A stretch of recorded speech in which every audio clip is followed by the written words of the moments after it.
இப்போ வெற்றிமாறன் மூவிஸ்ல ஆல்மோஸ்ட் அவரோட ஐடியாலஜி பார்த்தீங்க அப்படின்னா வன்முறை எங்க நோக்கம் இல்லை அப்படின்ற மாதிரி இருக்கும்.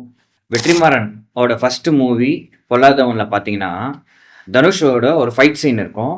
ஆல்மோஸ்ட் டேனியல் பாலாஜியை எடக்கல்ல வச்சு கொல்ற மாதிரி ஒரு சீன் இருக்கும். ஆனால் எடக்கல்ல சைடில் வச்சிருப்பாரு. இப்போ அசுரன் மூவியோட மிட் பாயிண்ட்ல ஒரு மணல்ல ஒரு ஃபைட் சீன் வச்சிருப்பாங்க.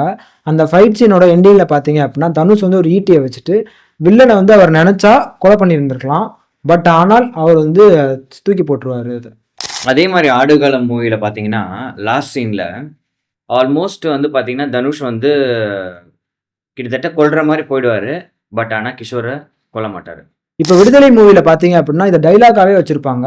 எங்கன்னா காட்டுக்குள்ள வந்து இந்த போலீஸும் மக்கள் படையும் கன் பாயிண்ட் நின்றுட்டு இருப்பாங்க.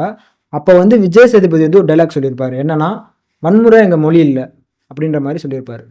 வடச்சென்னை எண்டிங்கில் பார்த்தீங்கன்னா சந்திரா காயத்தில் தனுஷ் வந்து கத்தி வச்சுட்டு சமுத்திரகனி கிட்ட என்ன சொல்லியிருப்பாருன்னா, என்னை விட்டு நான் போயிடுறேன்.